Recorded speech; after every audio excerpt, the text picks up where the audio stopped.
사도행전의 모든 관심은 복음에 있습니다.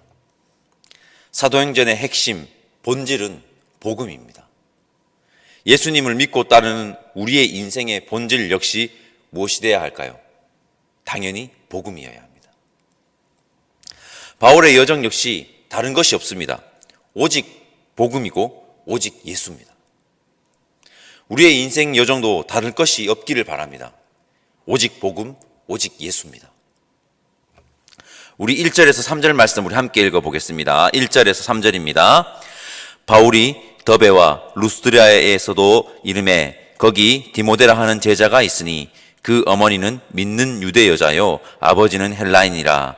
디모데는 루스드라와 이고니온에 있는 형제들에게 칭찬받는 자니 바울이 그를 데리고 떠나고자 할새 그 지역에 있는 유대인으로 말미암아 그를 데려다가 할례를 행하니 이는 그 사람들이 그의 아버지는 헬라인인 줄 다 알미러라. 바울의 복음 여정에 중요한 인물이 한 명 등장합니다. 바로 디모데입니다. 디모데는 여러분 너무 잘 아실 것입니다. 디모데 후서 1장 5절에 따르면 디모데는 외할머니 로이스와 어머니 유니게의 신앙을 이어받은 바울의 귀한 동역자입니다.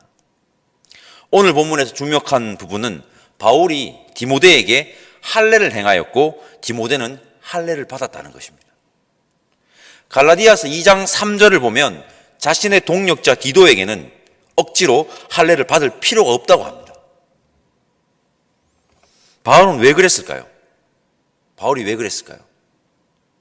디모데에게는 할례를 받게 하고 디도에게는 할례를 억지로 받지 않게 하였어요. 왜 그렇게 하였을까요? 받지 않게. 답은 너무나도 간단합니다. 바울의 관심은 어디에 있다고요? 본질인 복음에 있기 때문입니다. 복음. 이것이 이유입니다. 디모데에게는 할례를 행하는 것이 복음 전파에 유익하고 디도에게는 할례를 받지 않게 하는 것이 복음 전파에 유익하기 때문입니다. 그게 이유입니다. 이런 말이 있습니다. 본질에는 일치를, 비본질에는 관용을, 모든 것에는 사랑을. 본질 무엇입니까? 복음입니다. 복음, 예수 그리스도 여기에는 일치를 이루어야 합니다. 그러나 비본질에는 관용이 있어야 합니다. 할례는 본질이 아닙니다. 비본질입니다. 우리의 모습이 혹시 이런 모습은 아닌지 모르겠습니다. 본질에는 외면을, 비본질에는 관용이 아니라 강요를. 이런 모습은 아닙니까? 우리 주변에 본질이 아닌 할례와 같이 비본질의 목숨을 걸고 강요를 하고 있는 것이 없는지, 혹 그것 때문에 정작 이 본질이 외면당하는 것은 없는지 한번 돌아보는 이 새벽 시간 되시기를 바랍니다. 우리 7절에서 10절 말씀 우리 함께 읽어보겠습니다. 7절에서 10절입니다. 무시아 앞에 이르러 비두니아로 가고자 애쓰되 예수의 영이 허락하지 아니하시는지라. 무시아를 지나 드로아로 내려갔는데 밤에 환상이 바울에게 보이니 마게도냐 사람 하나가 서서 그에게 청하여 이르되 마게도냐로 건너와서 우리를 도우라 하거늘 바울이 그 환상을 보았을 때 우리가 곧 마게도냐로 떠나기로 힘쓰니 이는 하나님이 저 사람들에게 복음을 전하라고 우리를 부르신 줄로 인정함이러라. 아멘. 좋은 차, 명차의 중요한 조건 중 비중이 높은 부분이 있습니다. 그것은 브레이크입니다. 브레이크. 명차가 되려면, 좋은 차가 되려면 브레이크가 좋아야 합니다. 우리의 신앙에도 중요한 것이 있는데 브레이크입니다. 브레이크. 멈출 수 있어야 합니다. 멈출 수 있어야 합니다. 바울은 2차 전도 여행을 소아시아 지역으로 가려고 했습니다. 그런데 바울에게 마게도냐 사람이 부르는 환상을 바울은 경험하고 발길을 멈추고 돌려서 지금의 유럽 지역으로 향합니다. 하나님이 가라는 방향이 여러분 올바른 방향입니다. 하나님이 가라는 방향이. 여러분 이거 쉬운 일이 아닙니다. 그래 가라 하면 가면 되지. 환상을 봤으니까 당연하지. 아닙니다. 여러분, 우리가 얼마나 고집쟁이인지 아십니까? 엄청 고집쟁이입니다. 저희. 바울이나 되니까 즉시 멈추고 주님께서 가라는 곳으로 발길을 돌리는 것입니다.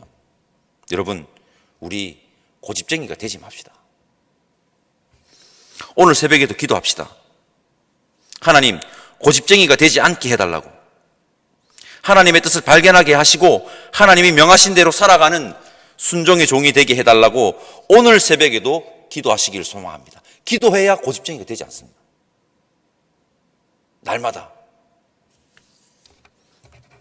10절에 주목해서 볼 단어가 하나 등장합니다. 바로 우리입니다. 우리. 사도행전에서 여러분 처음으로 우리라는 주어가 나타납니다. 우리. 사도행전에서 중요한 인물이 바울 맞습니다. 바울 맞습니다. 그러나 바울은 복음의 여정을 혼자 가지 않았습니다. 혼자 가지 않았습니다. 혼자가 아니라는 말입니다. 바울과 함께하는 자들이 있었습니다. 바울과 함께하는 자들이. 우리가 중요합니다. 우리 역시 서로가 복음의 동역자가 되어야 합니다. 복음의 동역자가. 우리는 함께 복음의 길을 걸어가야 함을 기억합시다. 우리 함께 갑시다. 바울이 마게도냐 지역의 첫 성인 빌립보에 도착합니다. 우리 12절에서 14절 말씀 우리 함께 읽어볼까요? 거기서 빌립보에 이르니 이는 마게도냐 지방의 첫 성이요 또 로마의 식민지라.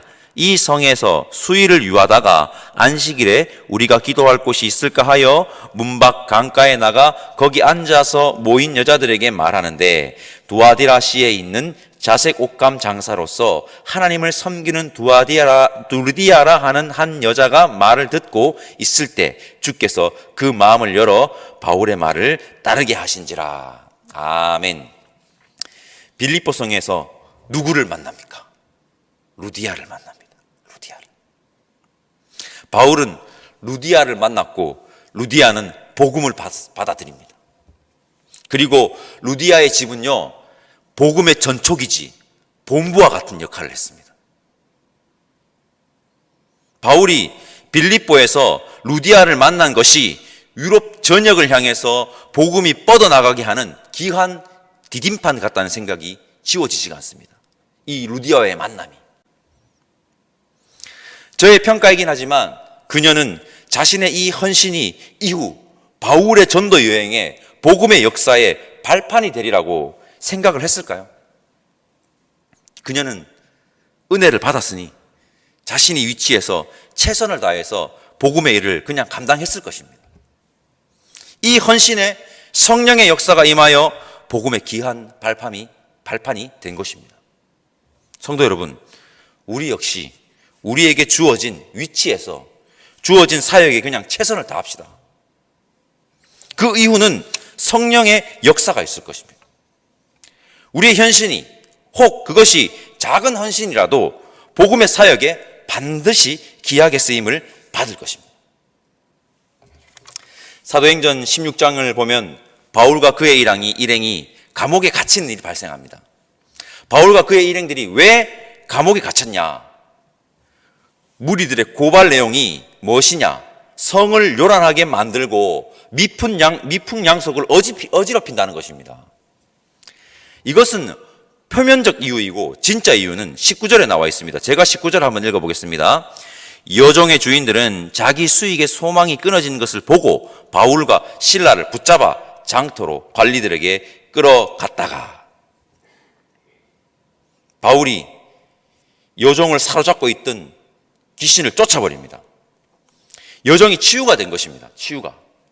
그런데 문제는 그 여종의 주인이 이 여종을 돈벌이 수단으로 사용하여서 큰 돈을 벌고 있었는데 수입이 딱 끊겨버린 것입니다.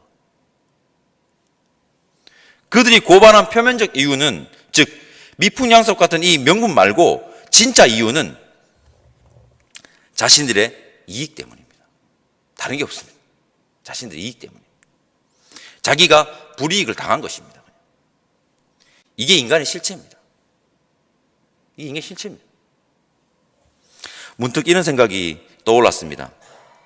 이 여종의 주인은 자신의 여종보다 더 큰 우상에 사로잡혀 있었다. 그것은 돈이다.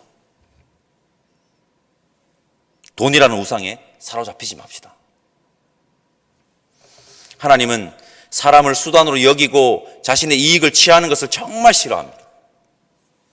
우리의 삶 속에는 이러한 행동과 행위가 없는지, 우리 삶 속에는 이러한 행동과 행위가 없는지 돌아보아야 할 것입니다. 오늘 본문처럼 복음 앞에 이러한 행동은 분명하게 드러나게 될 것입니다. 옥에 갇힌 바울과 그의 일행들이 그들은 기도를 하고 있었습니다. 그런데 그러던 중 갑자기 지진이 일어나니 옥문이 열립니다. 여러분, 그들은 옥중에서 옥문을 열어달라고 기도했을까요? 안 했을까요? 저는 안 했을 것 같습니다. 만약에 옥문을 열어달라고 기도했다면 열리는 순간 바로 역사가 일어났다고 하면서 좋다고 옥에서 나갔을 건데 그들은 옥에 그대로 있었습니다. 옥에 갇혔어도 그들은 오로지 복음의 사역을 위해 기도했음이 분명합니다. 그랬기에 그 옥중에서도 그들을 통해 간수와 그의 가족들이 생명을 얻는 역사가 있었음을 우리는 오늘 본문을 통해서 똑똑히 볼 수 있습니다. 당장의 어려움에 여러분 좌절 말고 복음을 위해서 기도하고 살아낼 때 그 어려움 속에서도 생명 살림과 복음의 역사를 맛볼 수 있는 것입니다. 왜인지 아십니까? 복음은 성령의 역사이기에 그 누구도 막지 못하기 때문입니다. 이게 사도행전의 중요한 핵심입니다. 감옥, 복음을 절대 막지 못합니다.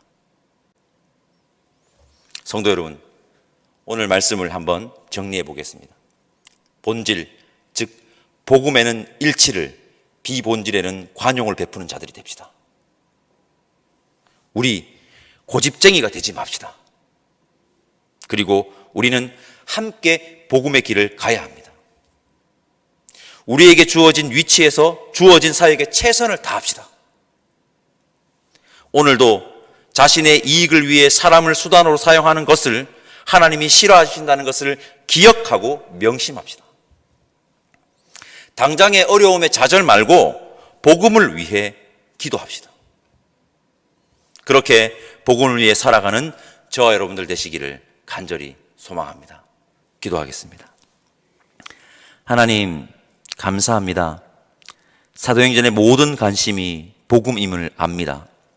우리의 삶 역시 오직 복음, 오직 예수이기를 소망하오니 성령 하나님 인도하여 주옵소서. 오늘도 내일도 복음의 전달자로 살아가는 우리 모두가 되기를 바라오니 우리의 삶의 본질인 복음으로 하나가 되는 우리 모두가 되어 함께 사명 감당하는 자 되게 주님 허락하여 주시옵소서. 감사드리며 예수님의 이름으로 기도드립니다. 아멘.